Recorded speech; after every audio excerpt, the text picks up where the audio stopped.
இன்றைக்கி சன்ரைசர்ஸோட டே இல்லைங்கிற மாதிரி தான் இருக்குது. 86 ரனுக்கு ஆல் அவுட் ஆகிட்டாங்க. என்னது சன்ரைசர்ஸ் 86 ரனுக்கு ஆல் அவுட் ஆட? ஆமாங்க, இன்றைக்கி உண்மையான தான். இது ஒரு அதிசயமாக இருக்குது. 168 ரன்னு டிஃபன் பண்ணிட்டாங்க அப்படிங்கிற மாதிரி தான் இருக்குது.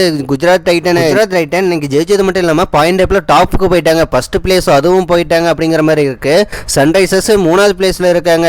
இன்றைக்கி இந்த ஐபிஎல் இந்த சீசன் பொறுத்த வரைக்கும் குறைந்தபட்ச டிஃபன் பண்ணிட்டாங்க.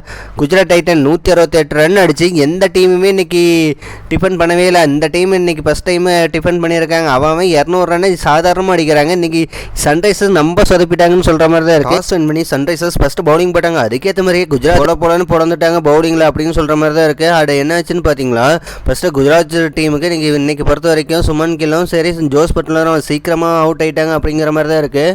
என்னது 2 பேருமே சீக்கிரம் அவுட்டா? அப்போ இன்னைக்கு குஜராத்தோட நிலைமை அவ்வளோதான் அரோகதியா அப்படிங்கிற மாதிரி தான் இருந்துச்சு. சரி என்னாச்சுன்னு பார்க்கலாம் வாங்க.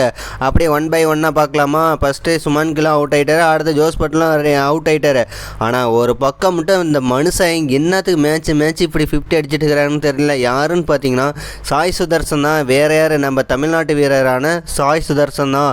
மேட்ச்சு 50 அடிச்சுட்டே இருக்கிறாரு. அதே மாதிரி இந்த மேட்சும் ஒரு 50 போட்டுட்டாரு. ஆனால் இன்றைக்கி பவர் பிளேயில் குஜராத் டீம் பொறுத்த வரைக்கும் இன்றைக்கி பொறுமையாக தான் விளையாண்டுட்டு இருந்தாங்க. 34 ரன்னுக்கு 2 விக்கெட் விட்டு விளையாண்டுட்டு இருந்தாங்கன்னு சொல்கிற மாதிரி தான் இருக்குது. சரி அடுத்தது சாய் சுதர்சனும் சரி நிஷாந்த் சிந்து அதிரடியாக விளையாண்டார். நிஷாந்த் சிந்து 14 பாலில் 22 ரன் அடித்து ஒரு போக்கை மாற்றினார். இருந்தாலும் அவர் சீக்கிரமாகவே அவுட் ஆகிட்டார் அப்படின்னு சொல்லி தான் ஆகணும் பேட் கமின்ஸுக்கு.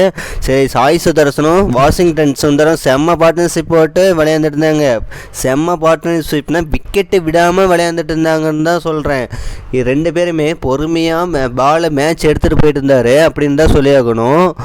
ஆமாங்க, இன்றைக்கி 2 பேருமே பொறுமையாக விளையாண்டு ஒரு 2 பேருமே 50 கம்ப்ளீட் பண்ணாங்கன்னு தான் சொல்லி ஆகணும். சாய் சுதர்சன் 50 கம்ப்ளீட் பண்ணிட்டாரு.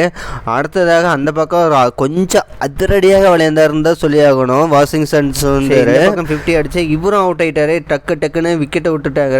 44 பாலில் 61 ரன் அடிச்சு இவரும் அவுட் ஆகிட்டாரு. லாஸ்ட் 4 ஓவரில் மேஜிக் நடந்த மாதிரி இருந்துச்சு. வெறித்தனமான ஆட்டத்தை வாஷிங்டன் சுந்தர் அப்படிங்கிற மாதிரி தான் இருக்குது. 33 பாலில் 50 ரன் அடித்தார்.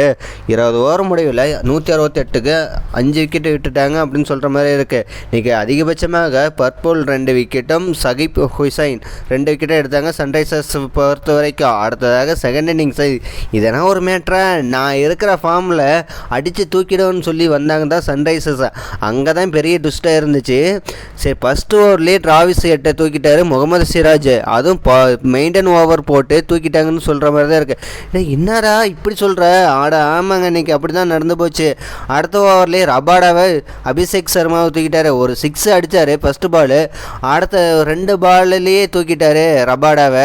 என்னடா இப்படி ஓப்பனிங் பேட்ஸ்மேன் இப்படி அவுட் ஆகிட்டீங்களே, 168 ரன்னை எப்படி சொதப்பிட்டு இருக்கீங்க பாரு அப்படிங்கிற மாதிரி தான் இருக்குது. இருந்தாலும் ஒரு பக்கம் அவங்க விக்கெட் விட்டுட்டே தான் இருந்தாங்க. அவங்க எப்படி பவர் பிளேயில் 34க்கு 2 விக்கெட் இருந்தாங்களோ அதே மாதிரி தான் இவங்களும் 34க்கு 2 விக்கெட்டு விட்டுட்டாங்க. தடுமாறி விளையாண்டுட்டு இருந்தாங்கன்னு தான் சொல்லி ஆகணும். சரி அடுத்து இஷான் கிஷன் 11 ரனில் அவுட் ஆகிட்டார். ஹென்ரி கிளாசன் 14 ரன்னிலையும் அவுட்டு. சாயில் ஹரோரா அவரும் 16 ரனில் அவுட்டு. இப்படியே விக்கெட்டை விட்டு விளையாண்டுட்டு இருக்காங்க. என்னடா ஆச்சு சன்ரைசர்ஸுக்கு?